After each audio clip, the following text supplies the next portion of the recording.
"You sure you can handle that rifle, sweetheart?" Tyler Hutchinson's voice carried across the firing line at precision point shooting range, drawing snickers from the cluster of men adjusting their scopes nearby. His muscular frame cast a shadow over Cassandra Brooks as she carefully removed her father's weathered rifle case from her truck. The afternoon Arizona sun blazed overhead, but the chill in Tyler's tone cut through the desert heat like a knife. "Before we jump back in, tell us where you're tuning in from, and if this story touches you, make sure you're subscribed, because tomorrow I've saved something extra special for you." Cass paused, her calloused fingers steady on the case's worn leather handle. For just a moment her sleeve shifted slightly, revealing the edge of a faded Marine Corps emblem tattooed on her forearm before the fabric fell back into place. She looked up at Tyler with calm brown eyes that had seen more than most people could imagine. "I'll manage," she said quietly, her voice carrying a subtle authority that Tyler completely missed. Tyler laughed, a harsh sound that echoed off the concrete barriers of the shooting bays. "That's a .30 Winchester, lady. Not some little .22 plinker. The recoil on that thing will knock you flat on your back." He gestured theatrically to his audience of admirers, all sporting expensive tactical gear and matching smirks. "Maybe start with something more your size, like a BB gun." The group erupted in laughter as Cass methodically began setting up her equipment, each movement precise and practiced. She had just proven them all catastrophically wrong about what she was capable of. Cassandra Brooks had never been one to announce her presence.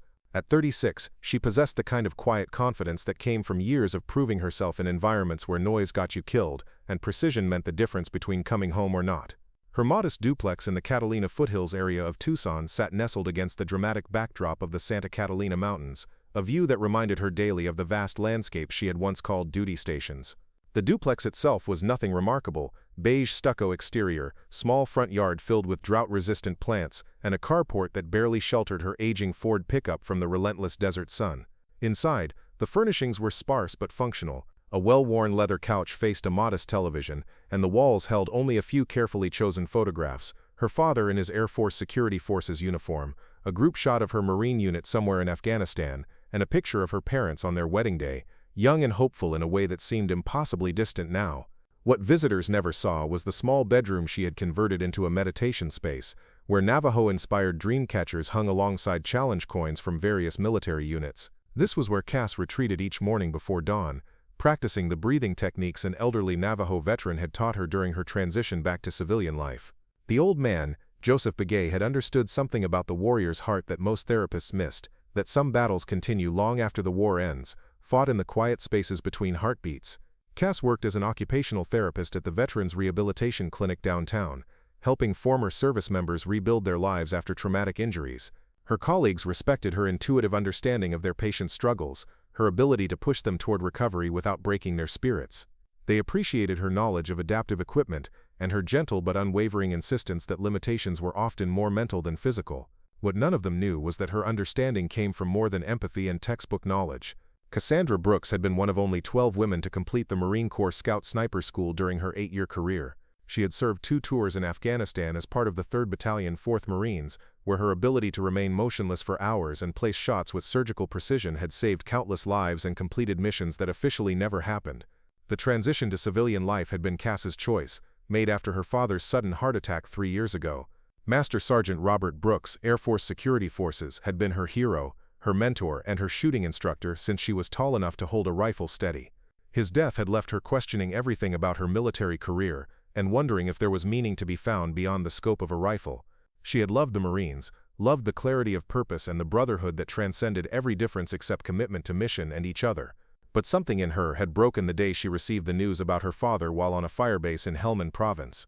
The grief had been immediate and overwhelming, but more disturbing was the realization that she felt more at home in a war zone than she had anywhere else since leaving her childhood home.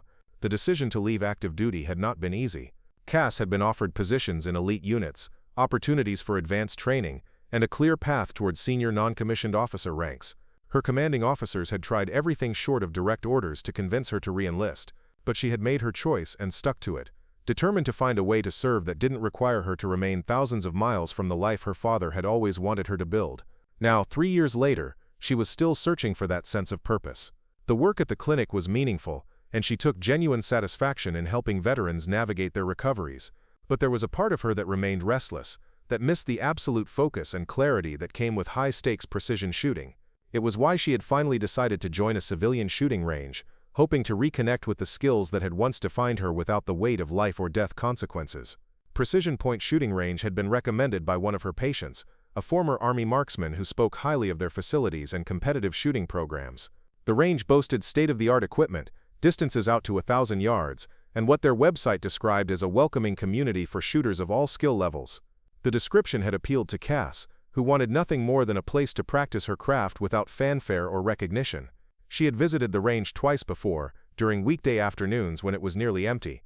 Those sessions had been exactly what she hoped for: quiet, focused practice time where she could work through her father's hand-loaded ammunition and remember what it felt like to place shots exactly where she intended them to go. The range master, an older gentleman named Ed Kowalski, had been polite but distant, more interested in ensuring safety protocols than making conversation. It wasn't until her third visit, on a busy Saturday afternoon, that she encountered Tyler Hutchinson and his circle of devoted followers. Tyler was everything Cass had learned to be wary of during her military career: loud, attention-seeking, and convinced that his achievements spoke louder than anyone else's quiet competence. He held court at the range like a celebrity, dispensing advice to lesser shooters and regaling anyone within earshot with stories of his competitive victories and sponsorship deals. From her position in Firing Bay 12, Cass had watched Tyler work with a student, a middle-aged man who was clearly struggling with his rifle Zero. Tyler's instruction was technically sound, but delivered with the kind of condescending patience that made learning feel like humiliation.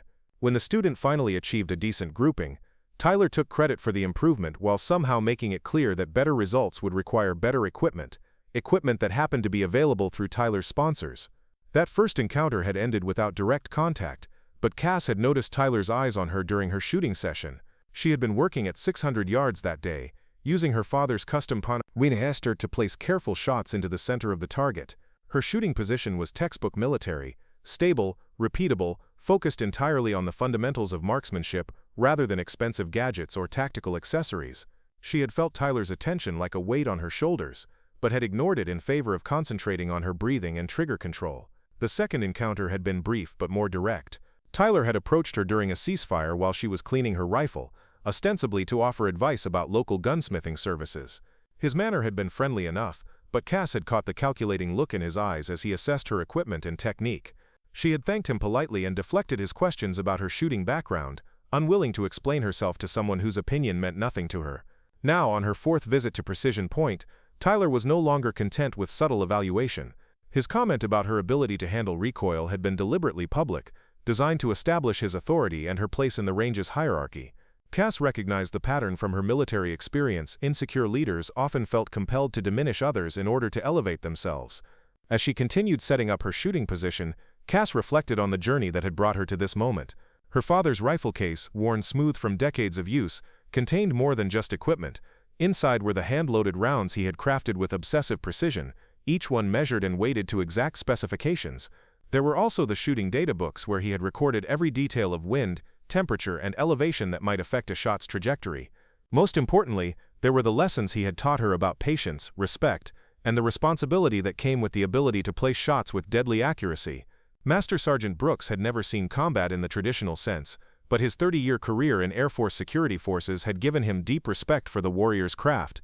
He had taught his daughter to shoot not because he wanted her to become a soldier, but because he believed that mastery of any discipline built character and confidence. When she had chosen to enlist in the Marines and pursue the scout sniper specialty, he had been simultaneously proud and terrified, proud of her dedication to excellence, terrified of the dangers she would face. Their last conversation, conducted over a scratchy phone connection from Bagram Air Base, had been about her future plans. He had sensed her growing disillusionment with military life and had encouraged her to consider what came next. "Skills are tools, Cassie," he had said, using the childhood nickname that only he was allowed to use. "But tools don't define the craftsman. You get to decide what you build with what you've learned." Now, as she prepared for what would become a defining moment in her civilian life, Cass carried those words with her like a talisman. She had not come to Precision Point Shooting Range to prove anything to Tyler Hutchinson or anyone else. She had come to honor her father's memory and to explore whether her skills could find new purpose in a world that desperately needed more examples of quiet competence and principled strength. The afternoon heat was building toward its daily crescendo, and the firing line was filled with shooters of varying skill levels. Some were clearly novices, struggling with basic marksmanship fundamentals while expensive equipment failed to compensate for lack of training. Preparing and narrating this story took us a lot of time, so if you are enjoying it, subscribe to our channel, it means a lot to us. Now back to the story. Others were experienced recreational shooters, methodically working through their practice routines with the steady discipline that marked serious students of the craft. A few, like Tyler, were competitive shooters, whose presence commanded attention, and whose every shot was performed with an audience in mind. Cass belonged to none of these categories, though Tyler had clearly decided to place her among the novices. As she made final adjustments to her shooting position, she caught fragments of conversation from Tyler's group. They were discussing an upcoming precision shooting competition, something called the Desert Challenge, that apparently drew participants from across the Southwest. The entry requirements seemed stringent, with qualifying scores that eliminated casual shooters, and an entry fee that reflected the event's serious nature. "Too bad we don't have more women competitors," Tyler was saying with false regret. "The sport needs diversity, but most of them just can't handle the pressure of real competition." His voice carried clearly across the firing line, obviously intended for Cass to hear. "Physical limitations, you know. Upper body strength, recoil management. It's not their fault, just biology." The comments were designed to provoke, and Cass felt the familiar calm that settled over her when faced with deliberate antagonism. It was the same feeling she had experienced during her sniper training, when instructors had tried every psychological tactic to break her concentration. The secret, her father had taught her, was to channel opposition into focus rather than allowing it to create distraction.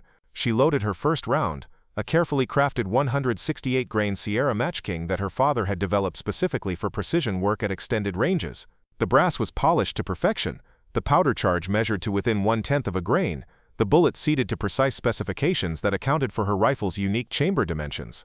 This was not ammunition bought off a store shelf, but rather the product of decades of refinement and attention to detail. As she settled into her shooting position, Cass became aware that Tyler's commentary had drawn additional attention from other shooters on the line. Some seemed uncomfortable with his obvious targeting of the new woman shooter, while others appeared content to watch the drama unfold.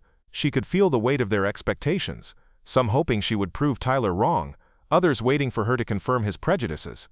The target at 600 yards appeared impossibly small through her rifle's scope, a black circle surrounded by scoring rings that would reveal the truth about her capabilities. Cass adjusted her position slightly, feeling the familiar marriage of body and rifle that marked proper shooting form. Her breathing slowed to the rhythm her father had taught her decades ago, and her finger found the trigger with the gentle pressure that separated masters from pretenders. In that moment of perfect stillness, Cassandra Brooks carried with her the weight of every lesson learned, every challenge overcome, and every quiet victory achieved in darkness far from home. She carried her father's legacy, her Marine's trust, and her own hard-won understanding of what it meant to earn respect through competence rather than demand it through volume. Tyler Hutchinson was about to learn that some people speak softly not because they lack strength, but because they understand the power of precision over noise. The Desert Challenge would provide the perfect stage for that education, though neither of them knew it yet. The shot, when it came, would be perfect, but first there were lessons to be learned about the danger of assumptions, and the cost of underestimating the quiet ones who had learned their skills in places where second chances were rarely offered. The opposition and rising conflict. Tyler Hutchinson had built his reputation at precision point shooting range on a foundation of genuine skill, strategic self-promotion, and carefully maintained dominance over the facility's social hierarchy. At 28, he possessed the kind of natural athletic ability that translated well to precision shooting, combined with an aggressive competitive drive that had earned him recognition in regional matches across the Southwest. His sponsors included 2 major ammunition manufacturers and a high-end optics company, relationships that provided him with cutting-edge equipment, and a steady stream of social media content that reinforced his status as the range's undisputed star. The wall behind the range's front counter displayed Tyler's achievements in a shrine-like arrangement that visitors couldn't help but notice. Tournament photographs showed him holding trophies and checks, always positioned prominently among other competitors who seemed to fade into the background. His social media accounts boasted 12,000 followers who eagerly consumed his content about equipment reviews, training tips, and commentary on the shooting sports industry. Every post was carefully crafted to reinforce his image as both technical expert and alpha personality, someone whose opinions carried weight because they were backed by measurable success. What those followers didn't see was the systematic way Tyler maintained his position at precision point, through a combination of gatekeeping, intimidation, and strategic alliance building with the range's management. Frank Garrison, the range owner and Tyler's uncle, had created an environment where his nephew's success reflected positively on the business. Tyler's competitive achievements brought prestige to the facility, and his social media presence served as free advertising that attracted new customers seeking association with a winner. The arrangement worked well for both men, but it came at a cost to anyone who might challenge Tyler's supremacy or fail to acknowledge his authority. Frank had learned to overlook his nephew's tendency toward arrogance and exclusionary behavior, rationalizing it as the natural competitiveness of a serious athlete. Other staff members followed Frank's lead, either through genuine agreement with Tyler's methods or simple recognition that opposing him meant opposing management. The morning after Cass's first direct encounter with Tyler, she arrived at the clinic to find herself preoccupied with the interaction. Her first patient was James Martinez, a former Army Ranger who had lost his left leg below the knee to an improvised explosive device in Iraq. James was working toward full mobility with a prosthetic limb, and his sessions with Cass had become as much about psychological adaptation as physical therapy. "You seem distracted today," James observed as Cass adjusted the resistance on his exercise equipment. "Something on your mind?" Cass considered deflecting the question, but something in James's tone suggested he might understand her situation better than most. "I joined a shooting range recently," she said carefully, still figuring out the social dynamics. James paused in his exercises, his expression becoming more serious.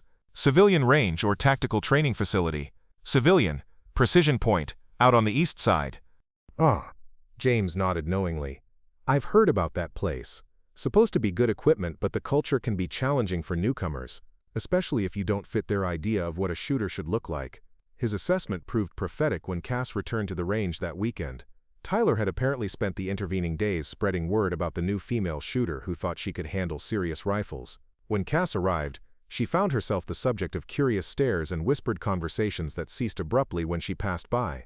The targeting began subtly, with Tyler's associates positioning themselves in adjacent firing bays whenever Cass was shooting. Kevin Walsh, Tyler's closest friend and training partner, made a point of arriving early to claim the bay next to wherever Cass had set up her equipment. His shooting sessions became performance pieces designed to demonstrate superior technique and equipment while providing commentary, obviously intended for Cass to overhear. "Check out this new scope mount," Kevin would announce to his companions, his voice carrying clearly over the sound barriers. "Tyler hooked me up with the same setup he uses for long-range competition.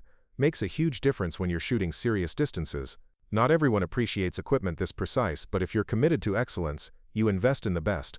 The comments were always technically accurate and never directly addressed to Cass, making them difficult to challenge without seeming paranoid or oversensitive. Tyler had perfected the art of hostile communication that maintained plausible deniability while clearly establishing territorial boundaries. When range officers were present, his behavior remained professionally courteous. When they were absent, his true nature emerged in ways that left his targets feeling isolated and unwelcome. Brandon Pierce, another member of Tyler's inner circle, specialized in equipment-based intimidation. He would examine Cass's rifle setup with exaggerated interest, making observations that highlighted the differences between her traditional hunting rifle and the modern tactical equipment favored by competitive shooters. His comments were framed as helpful advice, but delivered with the kind of condescending patience that made learning feel like inadequacy. "That's an interesting choice in optics," Brandon would say, studying Cass's scope with theatrical fascination. "Classic design, definitely has that vintage appeal. Tyler could probably recommend some modern alternatives that might give you better performance at longer ranges. The technology has advanced so much in recent years that older equipment can really hold you back, especially when you're trying to develop precision skills." The psychological campaign expanded beyond direct interaction to include administrative harassment that tested Cass's patience and resolve. Her reservations for popular shooting times began disappearing from the system, forcing her to accept less desirable slots or leave without shooting. When she complained to the front desk staff, they responded with apologetic explanations about computer glitches and overbooking issues that always seemed to affect her disproportionately. Frank Garrison's response to her concerns reflected the institutional bias that protected Tyler's behavior while dismissing its impact on other range users. During their brief conversation in his office, Frank listened to Cass's description of the pattern with the detached patience of someone fulfilling an obligation rather than addressing a legitimate grievance. "Look, Miss Brooks," Frank said, not bothering to look up from his paperwork, "Tyler is one of our most accomplished shooters. He brings a lot of recognition to this facility, and his competitive success reflects well on our training programs. Sometimes intense personalities clash, but that's just part of the shooting sports culture. These guys take their training seriously, and they expect others to do the same." The dismissal was complete and final, communicated through tone and body language as much as words. Frank's message was clear. Tyler's value to the business far exceeded any inconvenience his behavior might cause to individual customers. Complaints would be heard but not acted upon, creating a system where harassment could flourish under the protection of plausible deniability and institutional indifference.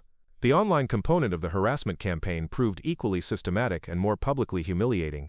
Tyler's social media presence included regular posts about range activities and training sessions that increasingly featured subtle mockery of inappropriate equipment choices and unrealistic expectations among new shooters. While he never mentioned Cass by name, his followers understood the subtext when he posted photographs of expensive tactical rifles with captions about the importance of proper equipment for serious shooting disciplines. Saw another wannabe at the range today with gear from the previous decade, Tyler posted to his Instagram account, accompanying the text with a photo of his custom rifle setup. Some people think they can show up with outdated equipment and compete with dedicated athletes.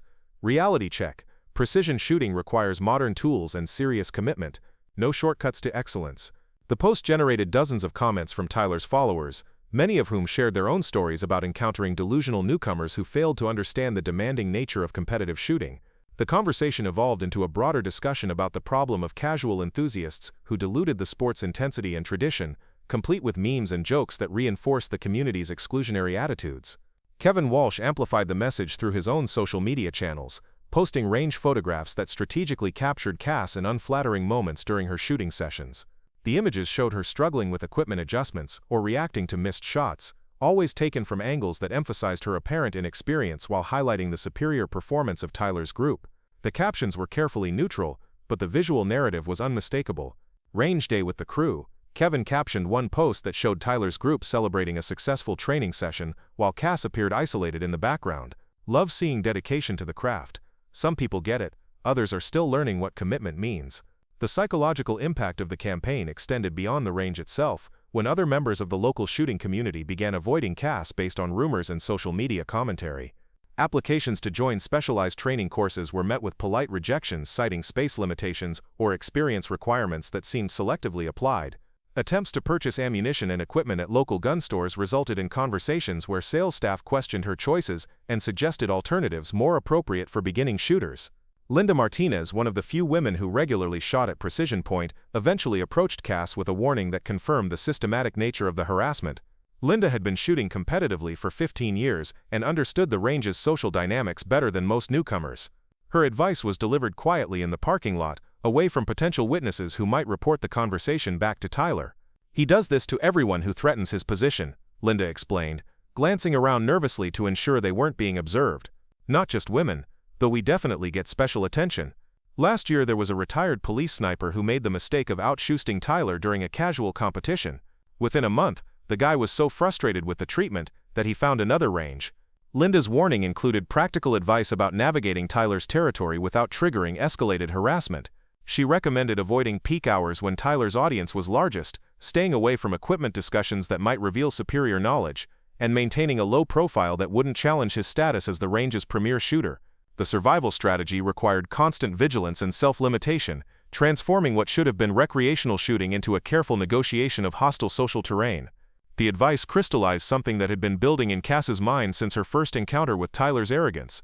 She had not left the Marine Corps and transitioned to civilian life in order to spend her time tiptoeing around insecure men who demanded deference they hadn't earned. Her father had taught her that respect was earned through competence and character, not claimed through intimidation and social manipulation. The skills she had developed during 8 years of military service were tools for building confidence and capability, not weapons for dominating others or establishing hierarchical superiority. That evening, Cass sat in her meditation space surrounded by reminders of her father's legacy and her own service. The challenge coins and photographs told a story of quiet professionalism and earned respect that stood in stark contrast to Tyler's theatrical performance of expertise. Master Sergeant Brooks had never needed to diminish others in order to prove his worth, and his daughter had inherited both his skills and his understanding of what strength actually looked like. The decision, when it came, felt inevitable rather than dramatic. Cass would not be driven away from something she enjoyed by someone whose insecurity manifested as aggression toward perceived threats. She would not validate Tyler's behavior by accepting the limitations he sought to impose or by seeking accommodation within a system designed to exclude her. Instead, she would demonstrate the difference between genuine competence and performative dominance in a way that even Tyler's most devoted followers couldn't ignore or rationalize. The opportunity would come sooner than expected, in the form of an announcement that appeared on the range's bulletin board the following week. The Desert Challenge, Arizona's premier precision shooting competition, was accepting applications for its annual tournament. The event promised challenging shooting scenarios, substantial prize money, and recognition that extended far beyond the local shooting community. More importantly for Cass's purposes, it offered a public platform where skills could be demonstrated and measured without interference from social manipulation or institutional bias. Tyler's excitement about the competition was obvious and infectious, spreading through his circle of followers like electricity through a conductor. His training intensified, and his social media output increased to document every aspect of his preparation for what he clearly viewed as an opportunity to solidify his regional reputation.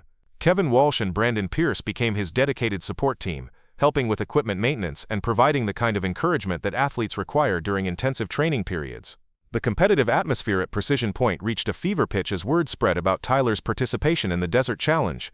Range members who had never shown interest in competitive shooting suddenly began asking questions about training programs and equipment requirements. Frank Garrison basked in the reflected glory of having his nephew represent the facility at such a prestigious event, and even hired a local photographer to document Tyler's preparation for promotional purposes. Through it all, Cass maintained her quiet routine of practice and improvement, drawing no attention to her own growing familiarity with the competition's requirements and format. She studied the previous year's results, analyzed the shooting challenges, and began adapting her training to meet the specific demands of the tournament. Her preparation was methodical and private, conducted with the same disciplined focus that had carried her through Marine Corps Scout Sniper School and multiple combat deployments. The application deadline approached with Tyler treating his entry as a foregone conclusion, and Cass making her own decision with characteristic discretion. When the list of accepted competitors was finally posted, Tyler's name appeared prominently among the recognized shooters from across the Southwest.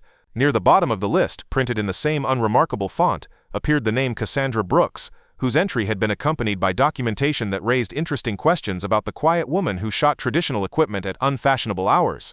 Tyler's reaction to discovering Cass's acceptance into the competition marked the beginning of a new phase in their conflict, one that would test both his dominance at Precision Point and her resolve to prove that true strength needed no announcement beyond the perfect placement of shots where they were intended to go. The challenge and preparation. The discovery of Cass's name on the Desert Challenge competitor list transformed Tyler's casual harassment into something approaching open warfare. His initial reaction was a mixture of disbelief and indignation, as if her acceptance into the competition represented a personal violation of natural order.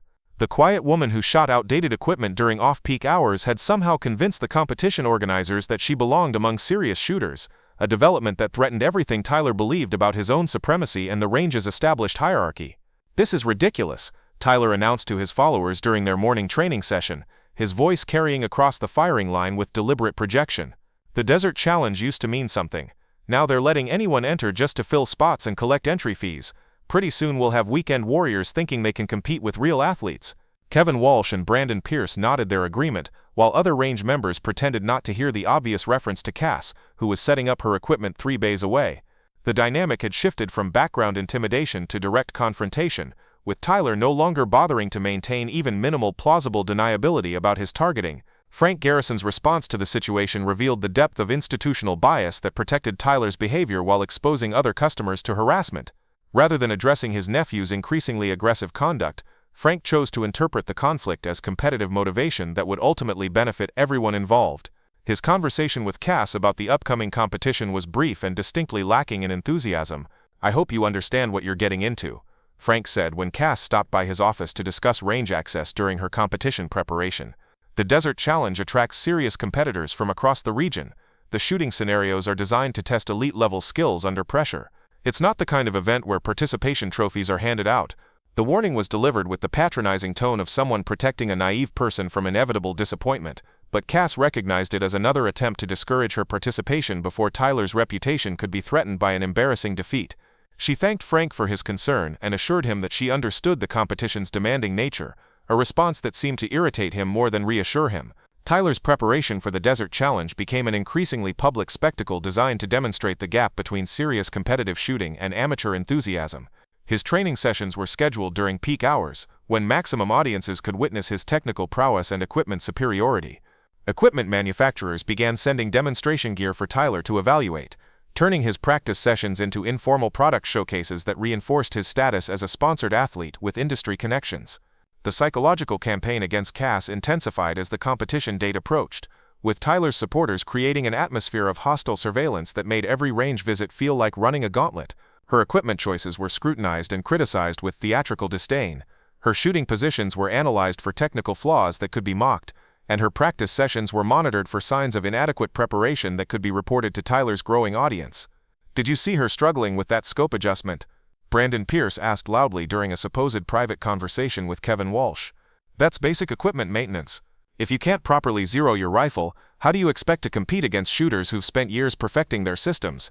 This is going to be embarrassing for everyone involved."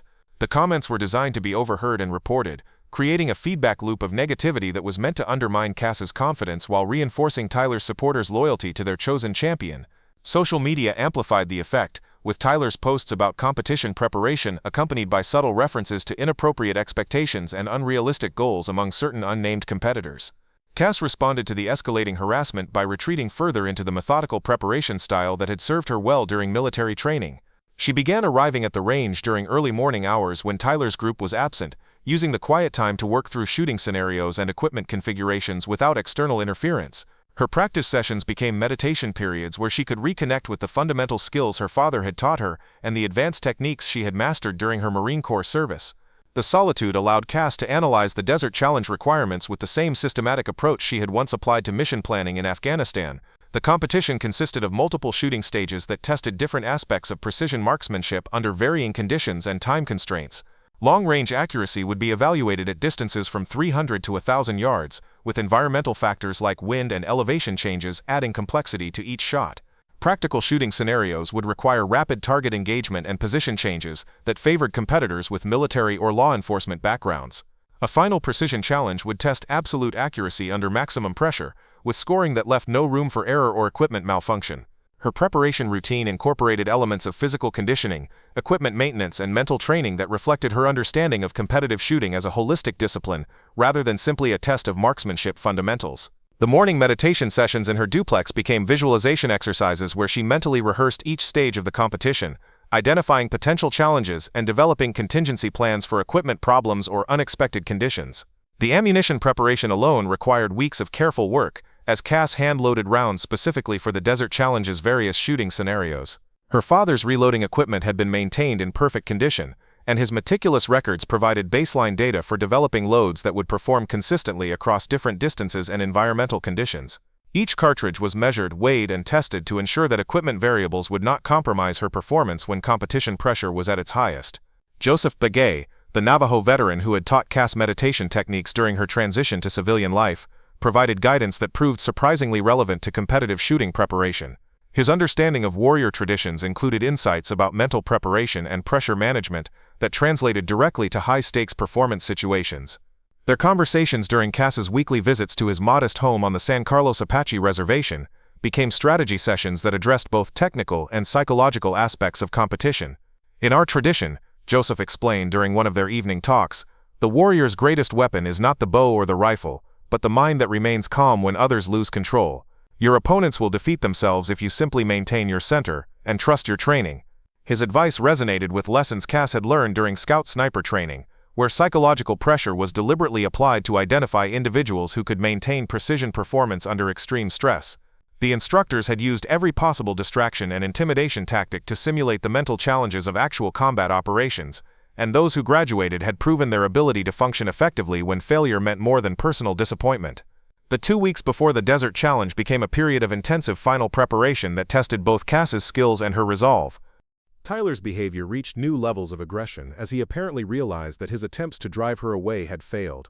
His comments became more direct and personal, abandoning the pretense of general observations about competition standards in favor of targeted attacks on her qualifications and chances of success. "I heard the entry fee is $2,000, Tyler announced during a range session where Cass was present. "That's a lot of money to waste on a learning experience. Most people would take a training course or work with a qualified coach before jumping into elite-level competition, but I guess some people need to learn the hard way." The financial reference was particularly insulting, as it implied both that Cass was reckless with money and that she lacked the judgment to recognize her own limitations. Tyler's followers laughed appreciatively at what they interpreted as devastating wit, while other range members seemed increasingly uncomfortable with the escalating personal nature of the attacks. Linda Martinez made one final attempt to warn Cass about the forces arrayed against her, approaching her in the parking lot after a particularly hostile training session. Her concern was genuine, but reflected a fundamental misunderstanding of Cass's background and capabilities that was shared by everyone at Precision Point who had never seen her true potential. "Tyler's really worked up about this competition," Linda said nervously. "He's talking about making an example of you to prove a point about standards and qualifications. I'm worried he might try to do something during the actual event to embarrass you publicly. Maybe it would be better to withdraw and avoid the whole situation." Cass appreciated Linda's concern, but recognized that withdrawal would validate every assumption Tyler had made about her limitations and confirm his authority to determine who belonged in the shooting sports community. More importantly, backing down would dishonor the memory of her father and the training he had provided, along with the sacrifices made by the Marines who had trusted her skills during combat operations. "I understand the risks," Cass replied quietly, "but sometimes the only way to address a problem is to face it directly." The night before the Desert Challenge, Cass performed the same ritual she had followed before every important mission during her military career. She cleaned and inspected her equipment with obsessive attention to detail, verified that her ammunition was properly organized and easily accessible, and reviewed her mental notes about the competition format and potential challenges. Her father's dog tags, which she had begun wearing openly for the first time since leaving the Marines, caught the light from her desk lamp as she made final adjustments to her rifle's scope settings. The meditation session that followed was longer and more intensive than usual, as Cass worked through the visualization exercises that would prepare her mind for the performance pressure she would face the following day. Joseph Begay's teachings about maintaining center under pressure merged with her father's lessons about patience and precision, creating a mental framework that had served her well in situations far more dangerous than competitive shooting. Tyler's final social media post before the competition was a video message to his followers that represented the culmination of his campaign to frame the contest as a battle between authentic expertise and delusional ambition. Standing in front of his trophy display at Precision Point, surrounded by sponsors' banners and expensive equipment, he delivered what was clearly intended as both prediction and promise. "Tomorrow we find out who belongs at the elite level and who's been fooling themselves," Tyler said directly to the camera, his confidence absolute and his message unmistakable. Real competitors prepare for years to earn their place in events like the Desert Challenge. Pretenders think they can show up with outdated gear and somehow compete with dedicated athletes. It's going to be educational for everyone involved. The post generated hundreds of supportive comments from followers who shared Tyler's certainty about the outcome and his interpretation of what the competition represented. The narrative had been established and the expectations set, creating a public framework that would make any deviation from the predicted script particularly dramatic and memorable. Cass turned off her phone without watching Tyler's video, choosing instead to spend her final preparation time in the quiet contemplation that had always preceded her most important performances. Tomorrow would reveal whether the skills her father had taught her and the training the Marines had provided could overcome the assumptions and expectations of people who had never seen her true capabilities. The Desert Challenge would be more than a shooting competition.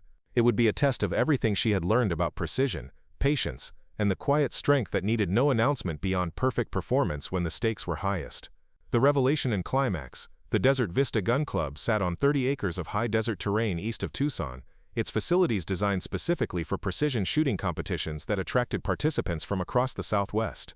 The morning of the Desert Challenge dawned clear and still, with the kind of perfect atmospheric conditions that eliminated weather as a variable and placed complete responsibility for performance on the competitors themselves.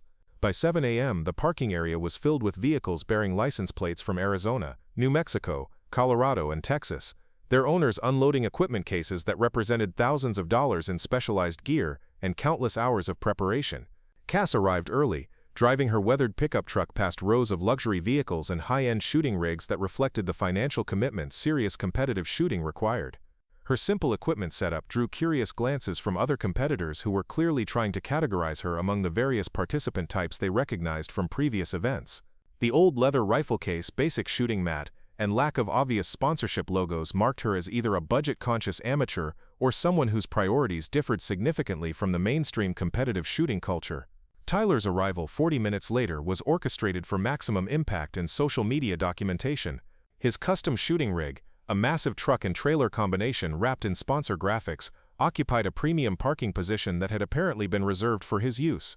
His support team immediately began unpacking equipment cases and setting up a staging area that resembled a professional racing pit crew operation more than individual preparation for a sporting event. The contrast between Tyler's theatrical arrival and Cass's quiet preparation was lost on no one, including the event organizers who had learned to accommodate sponsored athletes whose participation brought attention and legitimacy to their competitions. Tyler's social media documentation of his setup process drew clusters of spectators and fellow competitors who wanted to examine his equipment and perhaps gain some insight into professional-level preparation techniques. Registration and equipment inspection proceeded efficiently, with range officials verifying that each competitor's gear met safety requirements and competition specifications. Tyler's equipment passed inspection with the casual efficiency of items that had been professionally prepared and previously approved at similar events. When Cass's turn came, the inspection process slowed noticeably as officials examined her father's rifle with the careful attention given to unusual or potentially problematic items. "This is interesting craftsmanship," commented the chief range officer, a retired military armorer whose experience included both competitive shooting and professional weapons evaluation. Custom barrel work, hand-fitted action, precision bedding. Someone knew what they were doing when they built this system. "Mind if I ask about the provenance?"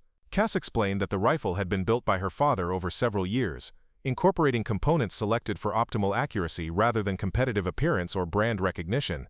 The range officer's examination became more thorough as he recognized the level of expertise reflected in the rifle's construction, ultimately approving it for competition with a note in his records that suggested professional quality workmanship despite its non-commercial origins. The first stage of the Desert Challenge tested long-range accuracy at 600 yards, with competitors firing 10 rounds from a supported position under strict time constraints. Tyler performed early in the rotation, his shooting position textbook perfect, and his equipment functioning flawlessly under the observation of judges and spectators.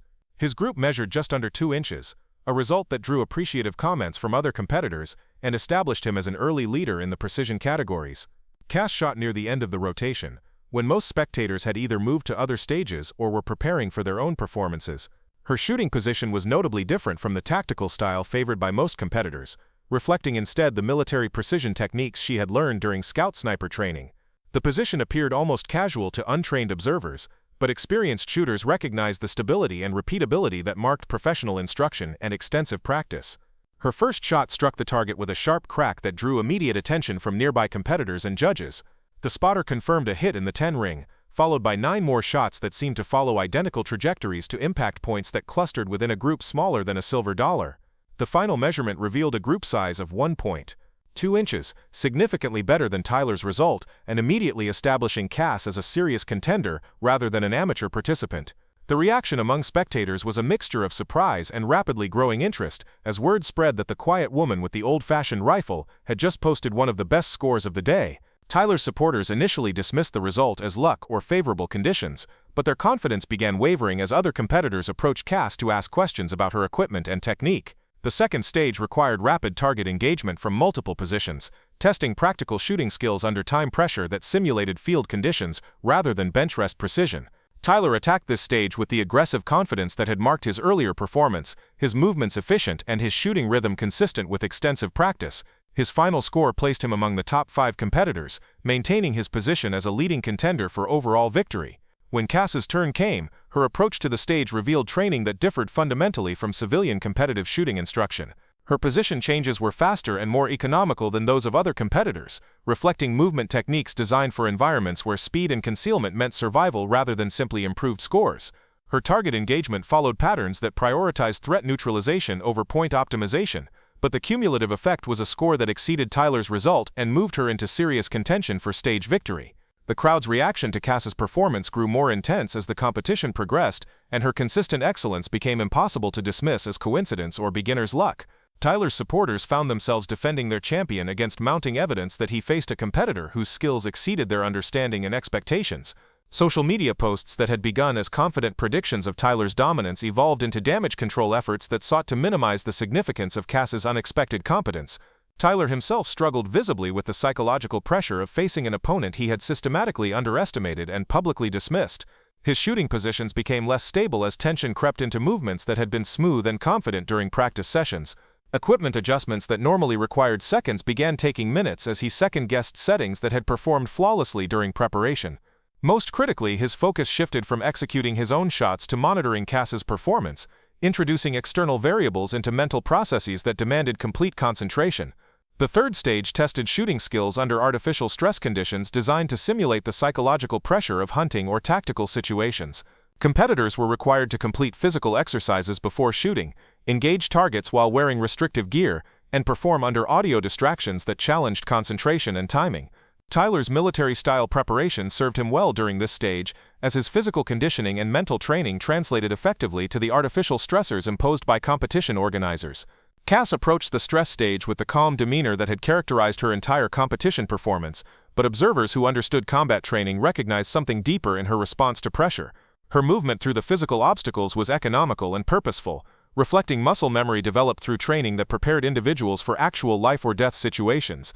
The audio distractions that caused other competitors to flinch or hesitate seemed to have no effect on her concentration, as if she had learned to maintain focus under far more serious threats than artificial noise. Her performance during the stress stage was flawless, with every shot placed precisely despite the imposed distractions and physical challenges. The score not only exceeded Tyler's result, but established a new stage record that drew attention from competition officials and visiting representatives of shooting sports organizations. Suddenly, the quiet woman with the old-fashioned equipment was being discussed as a potential overall champion, rather than an interesting amateur who had exceeded expectations. Tyler's reaction to falling behind in the overall standings marked a turning point in both his behavior and the crowd's perception of the competition's likely outcome. His comments to supporters became defensive and increasingly desperate, as he sought explanations for Cass's performance that preserved his self-image while acknowledging the mathematical reality of the scoring system. Equipment problems, favorable conditions, and stage-specific advantages became the preferred narrative for Tyler's circle, but neutral observers began recognizing those excuses as the rationalizations of someone facing an unexpected and devastating defeat. The final stage of the Desert Challenge was designed as the ultimate test of precision shooting under maximum pressure. Competitors fired a single shot at 1,000 yards, with scoring based on absolute accuracy rather than group size or consistency. The target was unforgivingly small, weather conditions were challenging despite the morning's initial calm, and the psychological pressure was intense as competitors realized that a single perfect shot could determine the overall champion. Tyler shot early in the final rotation, his technique showing the strain of a day spent fighting unexpected competition and declining confidence. His preparation ritual was longer and more elaborate than earlier stages, as he sought to recapture the mental state that had served him well during practice sessions. The shot, when it came, was technically sound but lacked the precise execution that characterized his best performances. The result was a solid hit within the scoring rings, good enough to maintain his position among the top competitors, but insufficient to establish a commanding lead going into the final participants. As Cass prepared for her final shot, the crowd grew larger and more attentive than it had been at any point during the competition. Word had spread throughout the facility about the unknown competitor who was challenging the established favorite, and spectators gathered to witness what many recognized as a defining moment in the event's history. Tyler and his supporters watched with poorly concealed anxiety, their confident predictions replaced by nervous energy, and whispered speculation about how Cass's unexpected success could be explained or minimized. The range fell silent as Cass settled into her shooting position for the final time. Her preparation was methodical but unhurried, reflecting the same systematic approach that had characterized her entire competition performance. She made minute adjustments to her scope settings, checked wind conditions with the practiced eye of someone who had learned to read environmental factors under circumstances where miscalculation meant more than missed targets, and controlled her breathing with the disciplined rhythm that marked extensive training and real-world application. In the moment before she fired, Cass touched her father's dog tags with her free hand, a gesture so brief that most observers missed its significance. The movement connected her to memories of childhood lessons about patience and precision, to military training that had demanded perfection under impossible conditions, and to the values that had shaped her understanding of what strength actually meant. This shot would be fired not just for competition victory, but for every person who had been dismissed because they didn't fit someone else's expectations about capability and belonging. The rifle recoiled against her shoulder with familiar authority, and the bullet's trajectory was visible for the first few hundred yards before it disappeared into the desert heat shimmer. The silence stretched for several seconds until the spotter's voice carried across the range with the kind of excited amazement that marked truly exceptional performances. Dead center X-ring, perfect 10. The crowd's reaction was immediate and thunderous, with applause that acknowledged not just technical excellence but the completion of a performance that had exceeded every expectation and assumption. Tyler stood frozen among his supporters, his expression revealing the psychological impact of a defeat that challenged everything he believed about competitive shooting and his own superiority. The scores were quickly calculated and verified, confirming what everyone already understood. Cassandra Brooks had won the Desert Challenge by a margin that left no room for dispute or rationalization. As news of her victory spread through the facility and onto social media, Cass found herself surrounded by competitors and spectators eager to understand how someone they had never heard of had dominated one of the region's most prestigious shooting competitions. Her responses to their questions were polite but brief, reflecting a humility that contrasted sharply with the self-promotion that characterized most competitive shooting culture. "I had good training," she said simply when asked about her background. "My father taught me to respect the fundamentals and trust the process."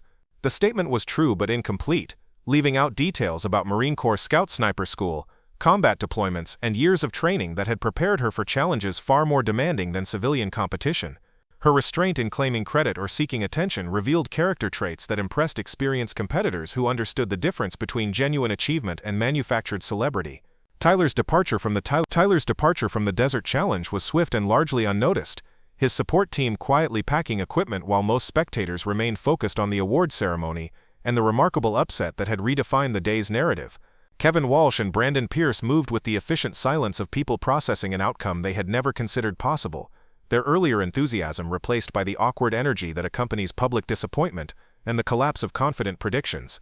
The absence of Tyler's usual post-competition social media activity spoke volumes about his psychological state, and the challenge of explaining a defeat that contradicted everything he had proclaimed about standards, qualifications, and natural hierarchies in competitive shooting. His followers, accustomed to victory celebrations and equipment analyses that reinforced their champion's expertise, found themselves confronting an information vacuum that left them struggling to process what had occurred. Frank Garrison's reaction to the competition results revealed the institutional priorities that had shaped Precision Point's culture and enabled Tyler's behavior toward other range users. His congratulations to Cass were brief and perfunctory, delivered with the mechanical politeness of someone fulfilling a social obligation rather than celebrating a customer's achievement. The conversation lasted less than 2 minutes and included no mention of Tyler's pre-competition harassment campaign or acknowledgement that the range's management had contributed to creating a hostile environment for someone who had just demonstrated world-class shooting skills. "Congratulations on your performance," Frank said stiffly when Cass stopped by his office the following Monday. "I'm sure it was a valuable learning experience for everyone involved." The phrasing was telling, framing Cass's dominant victory as an educational opportunity rather than an athletic achievement that reflected exceptional skill and preparation. Frank's body language and tone suggested that he viewed the competition outcome as an unfortunate disruption to established order, rather than validation of a customer he had dismissed and allowed others to harass. Cass's response was measured and professional, thanking Frank for the range access that had enabled her competition preparation, while carefully avoiding any reference to the systematic obstacles that had been placed in her path. Her restraint reflected both personal character and tactical wisdom, as she recognized that confronting Frank about Tyler's behavior would likely result in defensive reactions that accomplished nothing positive for anyone involved.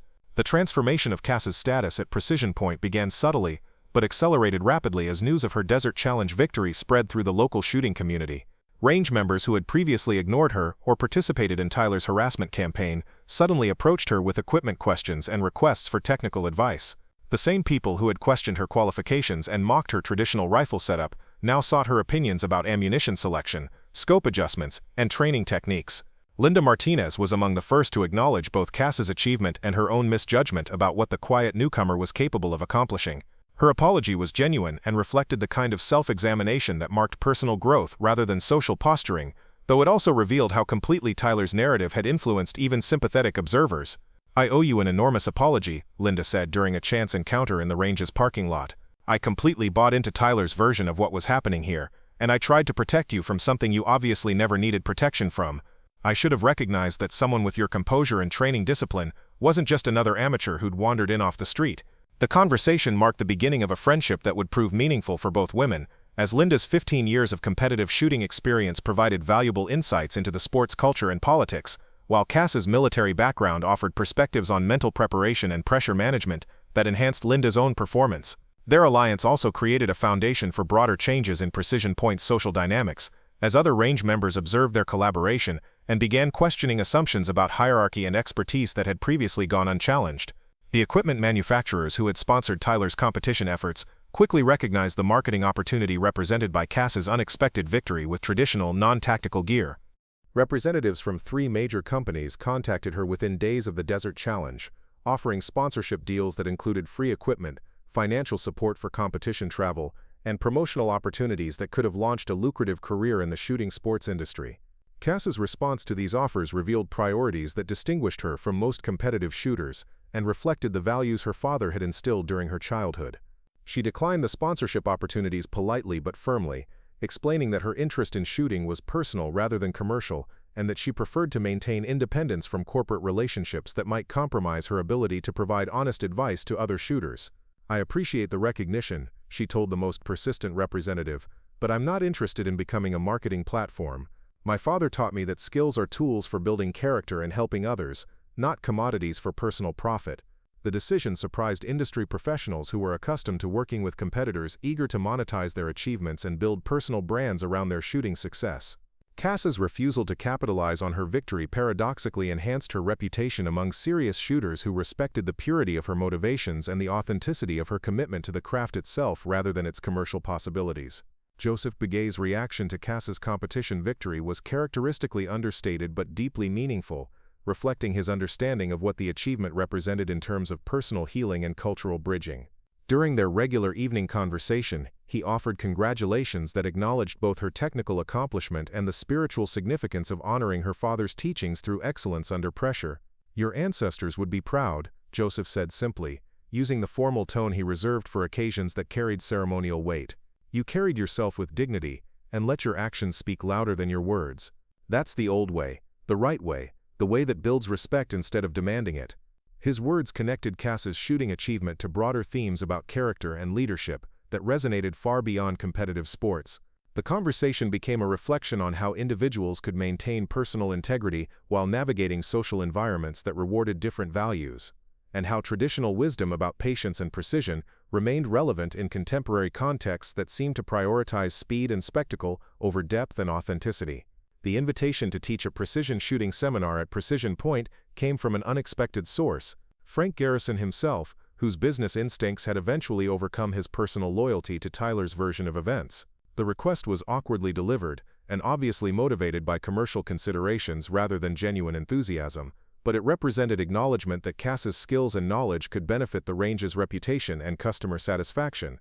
"We've had several requests from members interested in learning advanced precision techniques," Frank explained during their second post-competition conversation.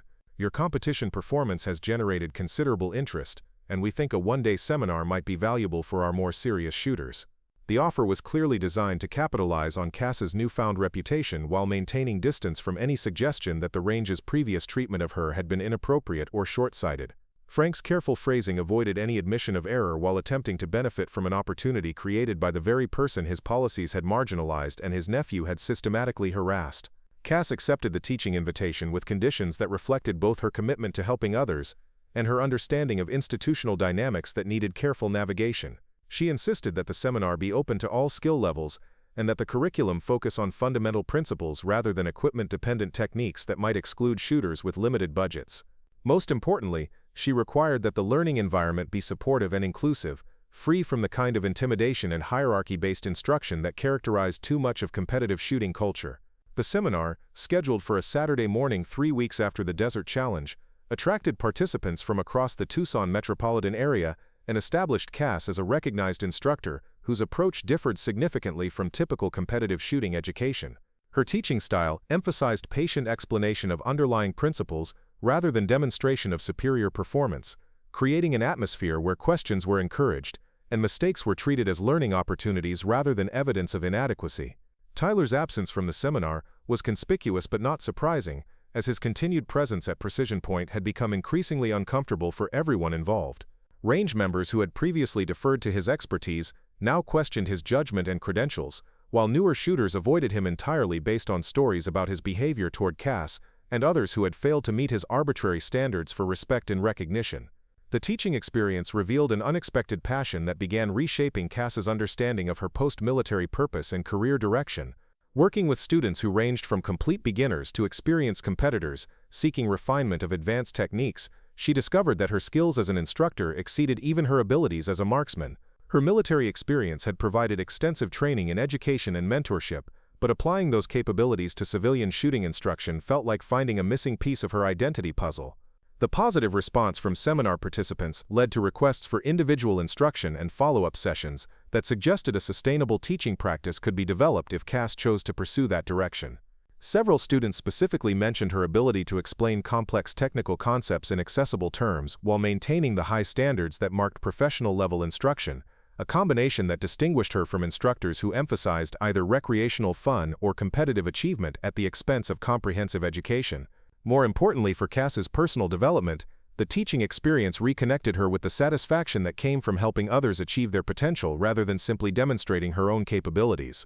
The work reminded her of aspects of military service that she had missed most: the mentorship relationships with junior Marines, the pride that came from developing others' skills, and the sense of contributing to something larger than individual achievement. The decision to reduce her hours at the Veterans Rehabilitation Clinic in order to pursue shooting instruction part-time was not made lightly, as Cass valued her work with injured veterans and understood the importance of that service to their recovery and adjustment. However, conversations with several of her patients revealed that many of them were interested in recreational shooting as a form of therapy and skill development, suggesting that her new teaching focus could serve the veteran community in ways that complemented rather than competed with traditional rehabilitation services. James Martinez, the former Army Ranger who had become both patient and friend, was among the most enthusiastic supporters of Cass's career transition toward shooting instruction. His own recovery had been enhanced by recreational activities that rebuilt confidence and provided positive challenges, and he recognized the potential for precision shooting to serve similar functions for other veterans seeking civilian pursuits that honored their military training while serving peaceful purposes. "You're doing something important," James told her during one of their final therapy sessions before he completed his rehabilitation program. "A lot of us struggle with finding ways to use our skills in civilian life that feel meaningful and respectful of what we learned in service. Teaching people to shoot well, to understand safety and responsibility and precision, that's a bridge between military experience and civilian contribution that doesn't exist in many places." His perspective helped Cass understand that her career transition represented more than personal fulfillment or professional opportunity. The teaching work could serve as a form of cultural translation, helping veterans maintain connections to military values and skills while building civilian identities that honored their service without being defined entirely by it. The instruction could also benefit non-veteran students by exposing them to military perspectives on discipline, safety, and excellence that enhance their understanding of shooting sports as character-building activities rather than simple recreational pursuits. The establishment of Precision Fundamentals, Cass's independent shooting instruction business, represented a deliberate choice to operate outside the commercial shooting industry's emphasis on equipment sales and competitive achievement. Her curriculum focused on safety, marksmanship fundamentals, and mental preparation techniques that serve students regardless of their specific goals or equipment budgets. The approach attracted clients who valued substance over style and sought instruction that treated shooting as a skill worthy of serious study, rather than a hobby that required constant equipment upgrades and competitive validation. Tyler's eventual return to Precision Point occurred 6 weeks after the Desert Challenge, his absence having lasted long enough to allow gossip and speculation to run their course, while attention shifted to other topics and personalities. His reappearance was notably subdued, lacking the theatrical confidence and attention-seeking behavior that had previously characterized his presence at the range. The change was obvious to everyone who had known him before, but most range members chose to ignore the transformation rather than acknowledge the role that his confrontation with Cass had played in humbling someone they had previously viewed as untouchable. The conversation between Tyler and Cass, when it finally occurred, took place during an otherwise quiet weekday afternoon when few other shooters were present to witness or interpret their interaction. Tyler approached her shooting bay with obvious reluctance, his body language reflecting the difficulty of initiating a conversation he had been avoiding for weeks while struggling to process his competition defeat and its implications for his self-image and future at the range. "I owe you an apology," Tyler began awkwardly, his usual commanding presence replaced by genuine uncertainty about how to proceed. "The way I treated you before the competition was unprofessional and disrespectful. I made assumptions about your background and capabilities that were completely wrong, and I acted like an arrogant fool." The apology was clearly difficult for someone unaccustomed to acknowledging error or accepting responsibility for harmful behavior, but its sincerity was evident in Tyler's willingness to make the statement without audience or witnesses who might have provided social pressure for reconciliation. His recognition of the specific nature of his mistakes suggested genuine self-reflection rather than superficial damage control motivated by external expectations. Cass's response reflected the grace and maturity that had characterized her behavior throughout their conflict, acknowledging Tyler's apology while avoiding any statement that might humiliate him further or create additional obstacles to his personal growth. Her words were carefully chosen to accept his recognition of wrongdoing while leaving space for him to rebuild his reputation and relationships based on different values and behaviors. "I appreciate your willingness to acknowledge what happened," she said simply. "Everyone makes mistakes when they're trying to protect something they care about. The important thing is learning from the experience and choosing to do better going forward." The conversation established a foundation for coexistence that would allow both Tyler and Cass to continue using Precision Point without the tension and hostility that had previously made every interaction uncomfortable for everyone involved. More importantly, Tyler's public acknowledgement of his error sent a message to other range members about acceptable behavior and community standards that would influence the facility's culture long after their specific conflict had been resolved. The transformation of Tyler's approach to other range users became gradually apparent over the following months, as his interactions with newcomers and less experienced shooters demonstrated a humility and patience that had been completely absent from his previous behavior. The change was not dramatic or immediately obvious, but observant range members noticed that Tyler no longer felt compelled to establish dominance over every person who entered his sphere of influence, and that his instruction of struggling shooters had become genuinely helpful rather than condescendingly superior. The evolution reflected more than simple behavioral modification in response to public embarrassment. Tyler's defeat had forced him to confront fundamental assumptions about talent, preparation, and the sources of expertise that had shaped his understanding of competitive shooting and his place within that community. The recognition that someone he had dismissed as unqualified could demonstrate such superior skills had challenged his entire framework for evaluating others and assessing his own capabilities. Frank Garrison's gradual acceptance of the new social dynamics at Precision Point required him to acknowledge that his previous management approach had created unnecessary conflict while nearly driving away someone whose presence enhanced the facility's reputation and educational offerings. His conversations with Cass about expanding her teaching role became more respectful and collaborative, though he never explicitly acknowledged his earlier errors in judgment or the role his favoritism toward Tyler had played in creating a hostile environment. The business relationship that developed between Cass and Precision Point represented a compromise that served everyone's interests while avoiding the kind of direct confrontation that might have damaged relationships beyond repair. Cass gained access to high-quality facilities for her instruction business, while the range benefited from association with her growing reputation and the positive word of mouth generated by students who appreciated her teaching approach and professional competence. 6 months after the Desert Challenge, Precision Point Shooting Range had evolved into a more inclusive and educationally focused facility where newcomers felt welcomed rather than evaluated, and where excellence was pursued through instruction and practice rather than intimidation and social hierarchy. The transformation was not complete or universal, as some members continued to prioritize competitive achievement and equipment acquisition over fundamental skill development, but the overall culture had shifted toward values that honored Cass's father's teachings about patience, precision, and respect for others.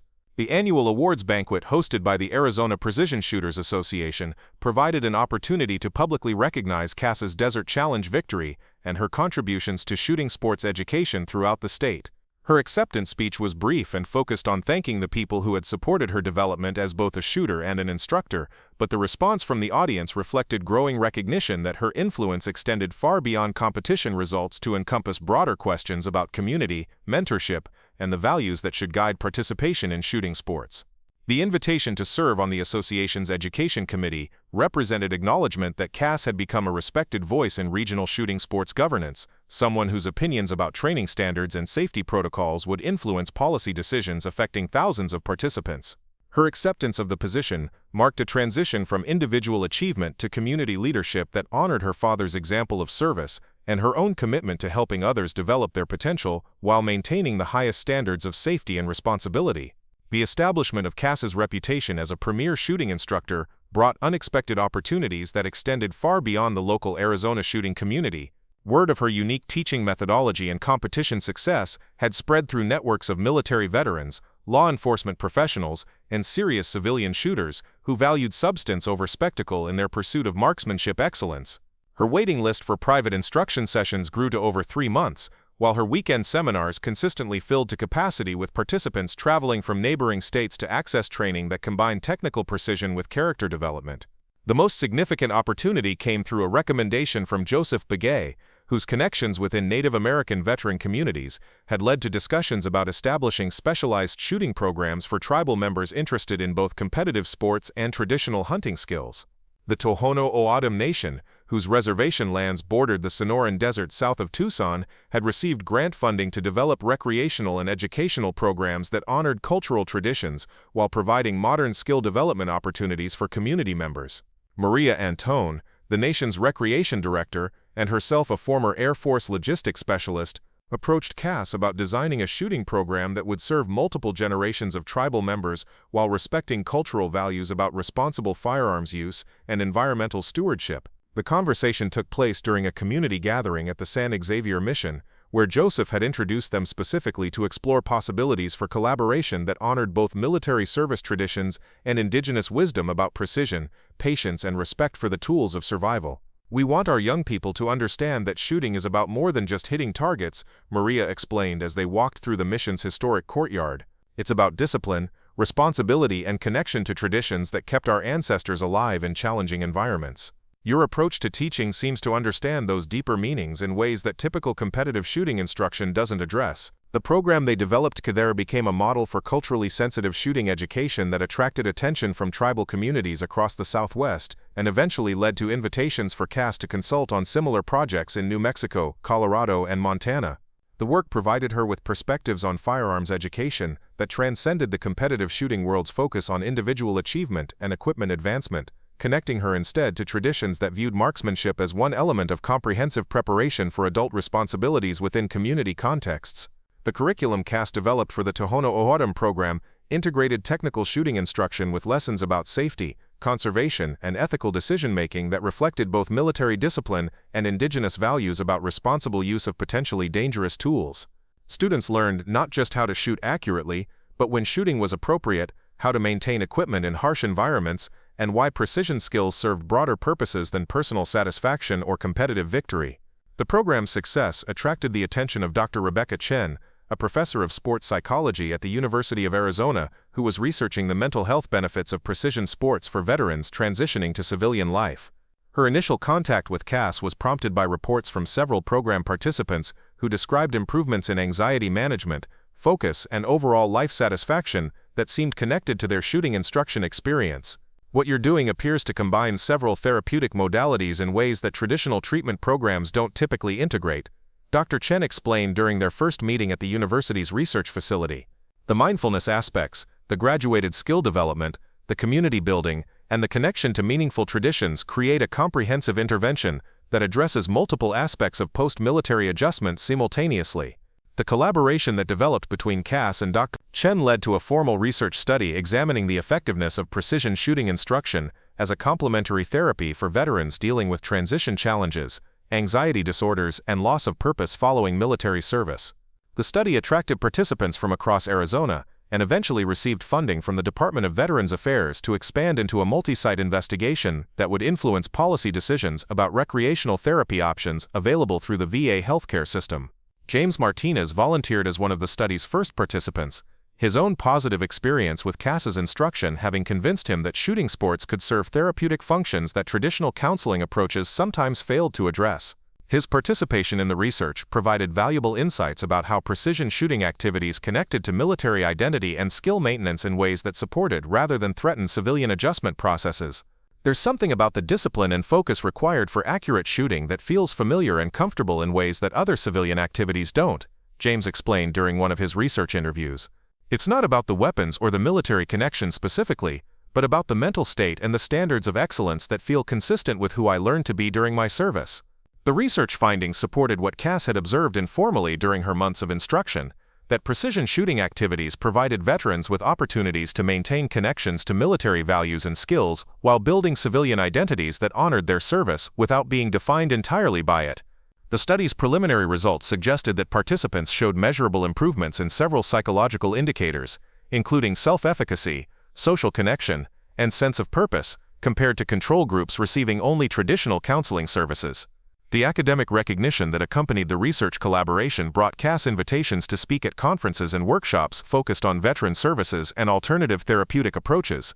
Her presentations emphasized practical applications rather than theoretical frameworks, sharing specific examples of how shooting instruction had helped individual veterans while avoiding claims about universal effectiveness or replacement of professional mental health services.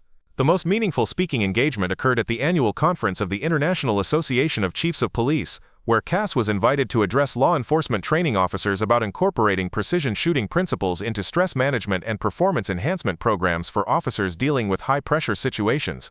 Her military background and competition success provided credibility with an audience that was often skeptical of academic theories about performance psychology, but receptive to practical techniques that had been tested in real-world environments. The principles that enable accurate shooting under pressure are the same ones that support effective decision-making in crisis situations, Cass explained to the audience of seasoned law enforcement professionals. Breathing control, situational awareness, and the ability to maintain focus despite distractions are skills that transfer directly from the shooting range to the street, the courtroom, and the administrative challenges that define modern police work. The positive response to her presentation led to consulting contracts with several police departments interested in developing shooting programs that served wellness and performance enhancement functions beyond basic qualification requirements. The work provided Cass with insights into law enforcement culture and training needs that complemented her understanding of military and veteran communities, while expanding her influence within professional networks that valued practical solutions over theoretical approaches. Tyler's transformation during this period was gradual but unmistakable to anyone who had known him before his confrontation with Cass at the Desert Challenge. His social media presence evolved from self-promotional content focused on equipment and competition results, to educational posts that shared technical knowledge and encouraged newer shooters to focus on fundamental skills rather than expensive gear. The change reflected genuine growth rather than calculated image management, as Tyler began finding satisfaction in helping others improve rather than simply demonstrating his own superiority. The relationship that developed between Tyler and Cass was professional rather than personal, based on mutual respect for each other's skills and shared commitment to improving shooting sports culture rather than friendship or social interaction. Their occasional conversations at Precision Point focused on technical topics and educational approaches, with Tyler sometimes asking Cass for feedback on his own instruction methods or seeking her opinion about student development strategies. "I've been thinking about what you said about teaching fundamentals versus teaching equipment," Tyler mentioned during one of their brief exchanges. "I'm starting to see how focusing on gear can actually hold students back from developing the mental skills that matter most for consistent performance." The observation reflected Tyler's growing understanding that his previous approach to instruction had been influenced more by commercial considerations and ego gratification than by genuine concern for student development.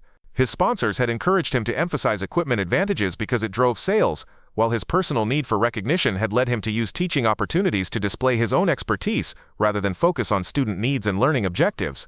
The evolution of Tyler's teaching philosophy was observed and appreciated by range members who had previously felt intimidated or excluded by his condescending approach to instruction. Students who had struggled with his earlier methods found themselves making rapid progress under his revised approach, which emphasized encouragement and incremental skill development rather than demonstration of the gap between expert and novice performance levels. Linda Martinez became one of Tyler's most successful students during this period, her own shooting skills improving dramatically under instruction that focused on building confidence and consistency rather than highlighting deficiencies and equipment limitations. The progress she made served as a visible example of Tyler's transformation and helped other range members recognize that his change in approach was genuine rather than superficial. "He's become a completely different instructor," Linda observed during one of her conversations with Cass. "Instead of showing me how much better he is than me, he's actually helping me understand how to get better myself. It's like he finally figured out that teaching is about the student's success, not the teacher's ego."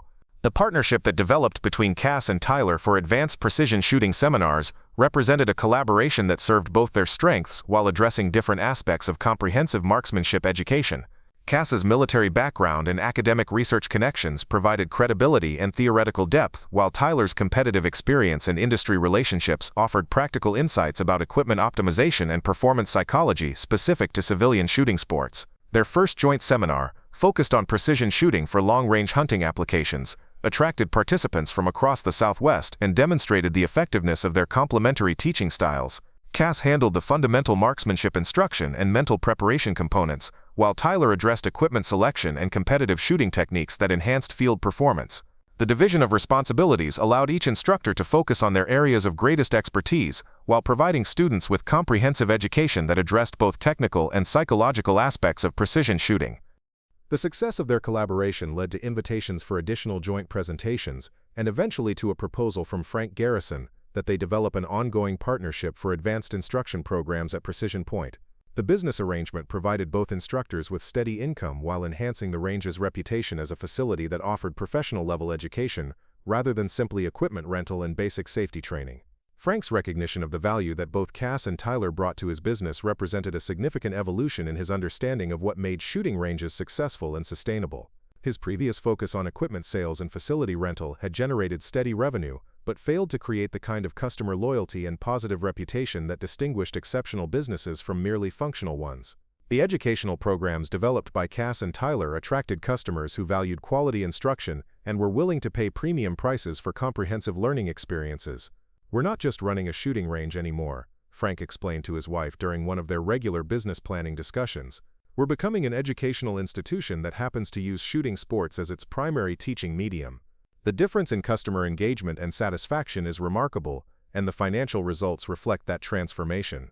The institutional changes at Precision Point created ripple effects throughout the local shooting community, as other ranges observed the facility's success and began developing their own educational programs to compete for customers who preferred comprehensive instruction over simple equipment access. The trend toward education-focused shooting businesses reflected broader changes in the shooting sports industry, as participants increasingly sought meaningful skill development rather than casual recreation or equipment-driven activities. Cass's influence on these industry changes was recognized when Shooting Sports magazine approached her about writing a monthly column focused on instructional techniques and philosophical approaches to marksmanship education. The opportunity provided her with a platform to reach thousands of instructors and students across the country while sharing insights about effective teaching methods and the character development aspects of precision shooting that were often overlooked in commercially driven publications. Her first column, titled Beyond the Bullseye: Why Precision Shooting Builds Character, established themes that would define her ongoing contribution to shooting sports discourse. The article argued that effective marksmanship instruction addressed mental discipline, emotional regulation, and ethical decision-making in addition to technical skills, and that these broader benefits justified treating shooting sports as educational activities rather than simple entertainment or competitive pursuits. When we teach someone to shoot accurately, Cass wrote, we're actually teaching them to manage stress, maintain focus under pressure, and accept responsibility for their actions in high-stakes situations. These are life skills that transfer far beyond the shooting range and contribute to personal development in ways that purely recreational activities cannot match. The positive response to her writing from both instructors and students across the country confirmed that her perspectives filled a gap in shooting sports literature, which had traditionally focused on technical techniques and equipment reviews rather than the deeper purposes and benefits of marksmanship training. Her subsequent columns addressed topics ranging from teaching methodologies for different learning styles to the historical connections between shooting skills and civic responsibility in American culture. The speaking invitations that followed her writing success brought Cass into contact with shooting sports leaders and policymakers who were grappling with challenges related to public perception, safety education, and the industry's role in promoting responsible firearms ownership. Her military background and academic research connections provided her with credibility in discussions about training standards and safety protocols, while her teaching experience offered practical insights about effective educational approaches. The most significant policy opportunity emerged when the National Rifle Association invited Cass to serve on a committee developing new instructor certification standards that would ensure consistent quality and safety in shooting education programs across the country. The position provided her with influence over training requirements that would affect thousands of instructors and hundreds of thousands of students, while connecting her to networks of industry leaders who shared her commitment to elevating shooting sports through improved education. Her contribution to the certification standards emphasized the importance of character development and ethical training alongside technical skill instruction, arguing that effective shooting instructors needed to understand their broader responsibilities for promoting safe and responsible firearms ownership within their communities. The standards that emerged from the committee's work reflected these priorities and established new benchmarks for instructor qualifications that went beyond simple marksmanship competence to include communication skills, safety leadership, and community engagement. The implementation of the new standards created opportunities for advanced instructor training programs that addressed the comprehensive educational approaches that Cass had been developing through her own teaching and research activities. She was invited to design and lead pilot programs in several states, working with experienced instructors who wanted to enhance their effectiveness while adapting to evolving expectations about the role of shooting education in promoting responsible firearms ownership. The success of these instructor development programs led to recognition from the Civilian Marksmanship Program, which invited Cass to serve as a consultant on youth shooting programs that emphasized character development and citizenship education alongside marksmanship training. The work connected her to traditions of civic education through shooting sports that dated back to the early 20th century, when marksmanship was viewed as an essential element of citizenship preparation and civic responsibility. The historical research required for her CMP consulting work revealed connections between precision shooting and democratic values that influenced Cass's understanding of her own role as an educator and community leader. The founders of American shooting sports had viewed marksmanship as more than recreation or military preparation, seeing it instead as a means of developing the individual responsibility and civic engagement that democratic society required from its citizens. Our predecessors understood something that we sometimes forget, Cass wrote in one of her magazine columns exploring these historical themes. Precision shooting develops the mental discipline and personal accountability that free societies depend on their citizens to maintain. When we teach someone to shoot accurately and safely, we're actually preparing them to be better neighbors, better parents, and better participants in democratic processes that require individual responsibility and ethical decision-making. The philosophical framework that emerged from her historical research provided Cass with language and concepts for articulating why shooting sports deserved support and recognition as educational activities that served broader social purposes. The perspective influenced her teaching approaches and helped her students understand that their participation in precision shooting connected them to traditions of civic responsibility and personal development that extended far beyond individual achievement or recreational satisfaction. 2 years after her victory at the Desert Challenge, Cassandra Brooks had established herself as one of the most influential voices in American shooting sports education, her impact extending from individual instruction to national policy development and from academic research to practical program implementation. The transformation reflected not just personal success but the power of authentic expertise and principled leadership to create positive change within communities and institutions that had previously been shaped by different values and priorities. Her father's teachings about patience, precision, and service had found expression through opportunities and challenges that Master Sergeant Robert Brooks could never have anticipated, but the principles he had instilled in his daughter continued to guide her decisions and define her character as she navigated increasing recognition and expanding influence within communities that desperately needed examples of quiet strength and principled leadership. The morning sun cast long shadows across the Desert Vista Gun Club as Cass arrived for what had become an annual tradition, a memorial shoot honoring her father's birthday. 3 years had passed since her victory at the Desert Challenge, and the range where she had first proven herself now hosted dozens of shooters who had come to participate in the Master Sergeant Robert Brooks Memorial Precision Challenge, an event that combined competition with education and fundraising for veteran support programs. The memorial shoot had grown organically from a small gathering of Cass's students and friends into a regional event that attracted competitors from across the Southwest. Unlike typical shooting competitions focused solely on scores and rankings, the Memorial Challenge emphasized the values that Master Sergeant Brooks had embodied: precision through patience, excellence through discipline, and service through teaching others. Winners were recognized not just for their shooting accuracy, but for their sportsmanship, mentorship of newer shooters, and contributions to the shooting sports community. Tyler arrived early to help with event setup, his transformation from antagonist to collaborator now complete and authentic. His relationship with Cass had evolved into genuine friendship based on shared commitment to excellence in shooting education and mutual respect for each other's unique contributions to their students' development.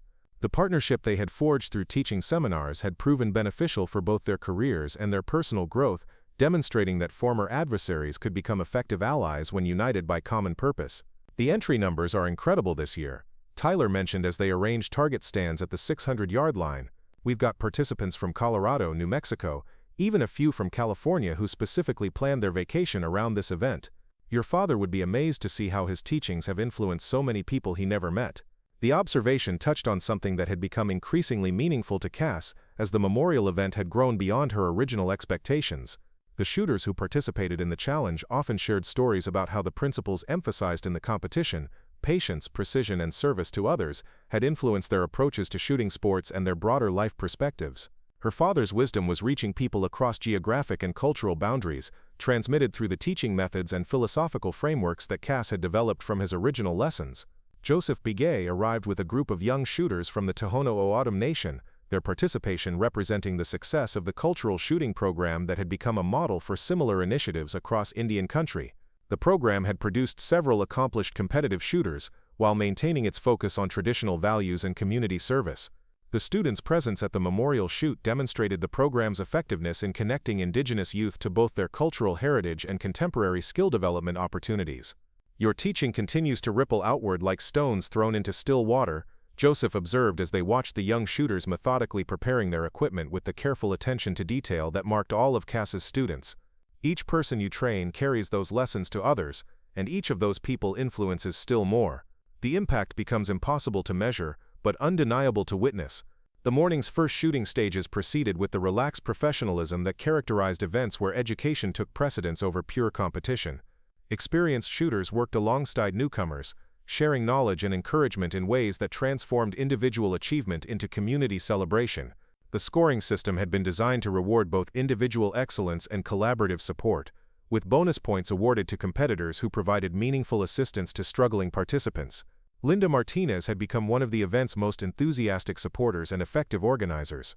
her own development from hesitant recreational shooter to confident instructor exemplifying the transformative potential of quality education, combined with supportive community. Her work coordinating the memorial shoot's logistics allowed Cass to focus on the educational components while ensuring that practical details were handled with professional competence. This feels like what shooting sports should always be, Linda reflected as they observed a group of veteran participants working together to help a newcomer understand wind reading techniques. Competition that brings out everyone's best rather than trying to diminish others to elevate yourself. Your father's influence has created something really special here. The afternoon precision challenge drew the largest crowd, as spectators gathered to witness shooting that combined technical excellence with the kind of pressure management that separated competent shooters from genuine masters. The final stage required competitors to engage targets at 800 yards under artificial stress conditions, testing their ability to maintain accuracy when psychological pressure threatened to compromise their fundamental skills. Cass participated in the competition as both organizer and competitor, her performance serving as demonstration of the principles she taught while avoiding any suggestion that the event existed primarily to showcase her own abilities. Her approach to the stress stage reflected the same calm focus that had characterized her Desert Challenge victory, but the context was entirely different. This performance was offered as gift to her father's memory and service to the shooting community rather than proof of individual superiority or response to external challenge. The shot she fired to conclude the memorial challenge was perfect, striking the center of the target with precision that drew appreciative applause from competitors and spectators alike. But the moment that followed was more meaningful than the technical achievement, as Cass used the attention her performance had generated to speak about the deeper purposes that shooting sports could serve when practiced with proper understanding and motivation. "My father taught me that skills are tools for building character and serving others," she said to the gathered crowd, her voice carrying clearly across the range despite its conversational tone. "Every accurate shot we fire, every student we encourage, every safety rule we follow contributes to a tradition that extends far beyond individual achievement. We're part of something larger than ourselves, something that connects us to history and to each other in ways that matter beyond the shooting range." The response to her brief speech was enthusiastic but respectful, reflecting the audience's appreciation for both her technical expertise and her understanding of shooting sports as activities that could develop character and build community when approached with appropriate values and intentions. The applause that followed seemed to acknowledge not just her individual accomplishments but the vision she had articulated for what shooting sports could become when guided by principles of service and mutual support. Dr. Chen approached Cass after the ceremony to share preliminary results from the expanded research study examining precision shooting as therapeutic intervention for veterans dealing with transition challenges. The data confirmed what Cass had observed informally through her teaching. Participants in structured shooting programs showed measurable improvements in multiple psychological indicators compared to control groups receiving only traditional counseling services. The Department of Veterans Affairs is interested in funding a national pilot program based on these results, Dr. Chen explained as they walked toward the parking area. They want to establish precision shooting programs at VA medical centers across the country, using the curriculum and training methods you've developed as the foundation for instructor certification and program standards. The opportunity represented validation of everything Cass had worked toward since leaving active military service, confirming that her transition from warrior to educator had created genuine value for the veteran community while honoring the skills and values her military service had developed. The national program would allow her teaching methods and philosophical approaches to reach thousands of veterans who might benefit from the same combination of skill development and character building that had helped her own students. The conversation with Dr. Chen continued as they reached Cass's truck, where she had loaded the wooden case containing her father's rifle and the medals and commendations that had defined his military career. The artifacts served as tangible connections to the man whose teachings had shaped her understanding of service and excellence, reminders of the standards he had maintained and the values he had transmitted through decades of patient instruction and personal example. "There's something poetic about how this has developed," Dr. Chen observed. "Your father's teachings have influenced your students, who have gone on to influence their own students and communities.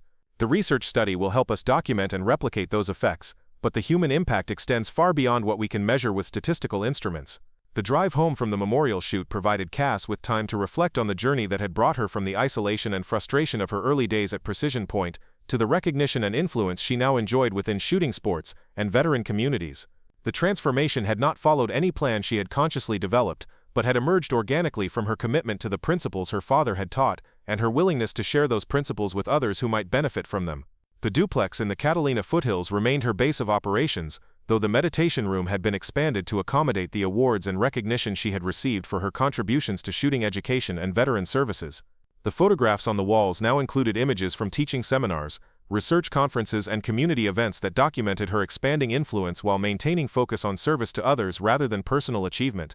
The evening's meditation session incorporated gratitude practices that Joseph Begay had taught her, acknowledging the many people and circumstances that had contributed to her success while maintaining perspective about her role as conduit for wisdom and skills that had originated with others.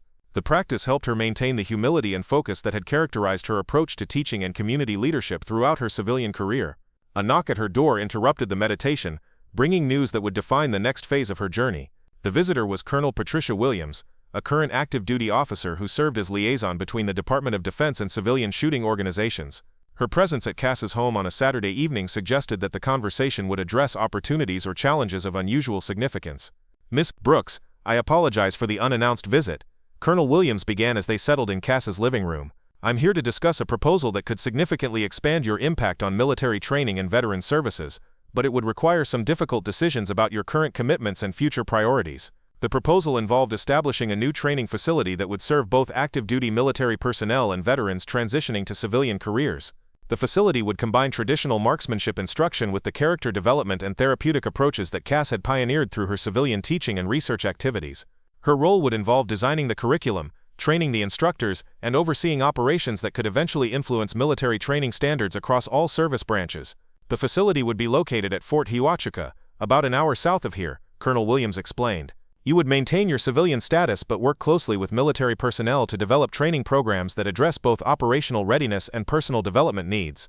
The position would allow you to influence thousands of service members while maintaining the teaching focus and philosophical approaches that have made your civilian programs so effective.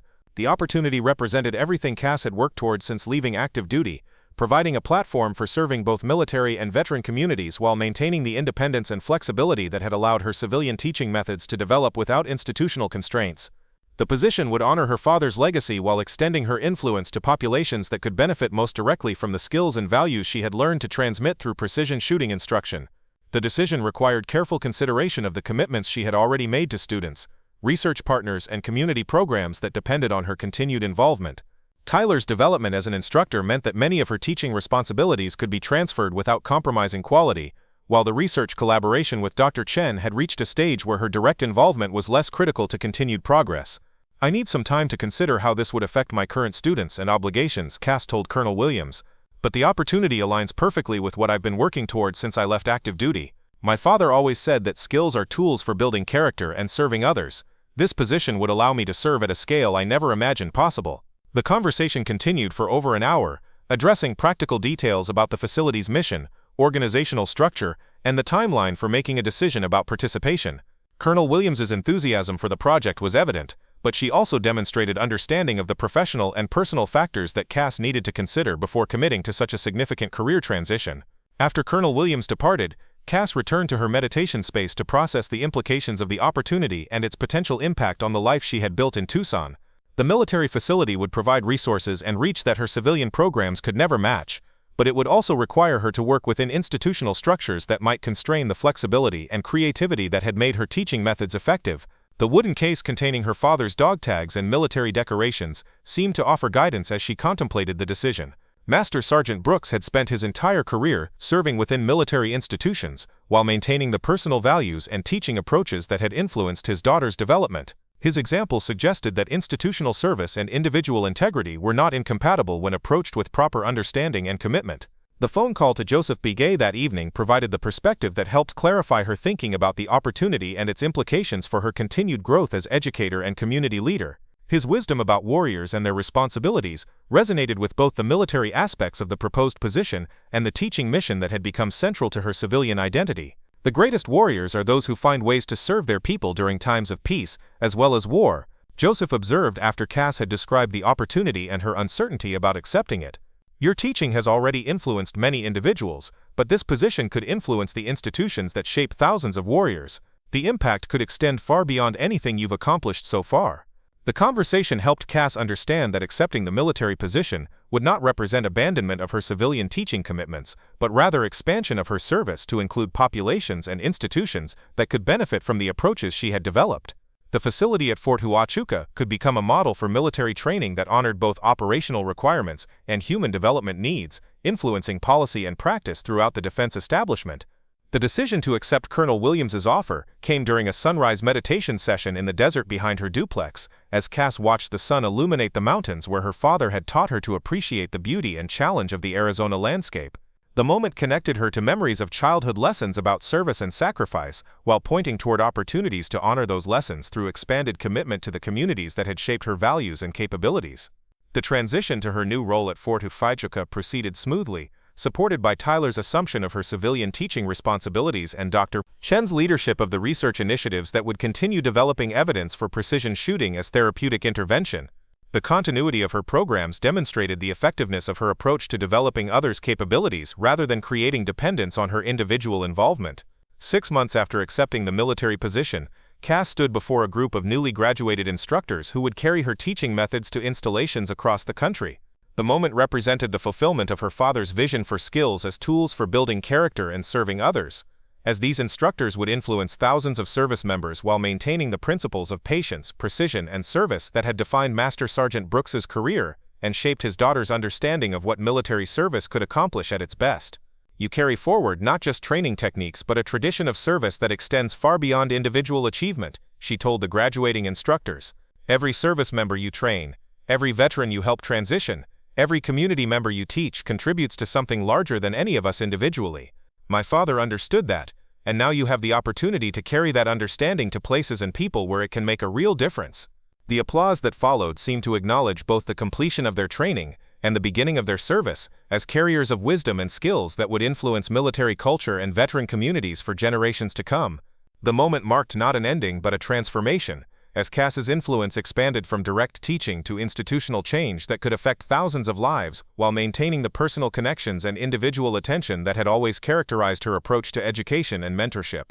Up next, you've got 2 more standout stories right on your screen. If this one hit the mark, you won't want to pass these up. Just click and check them out.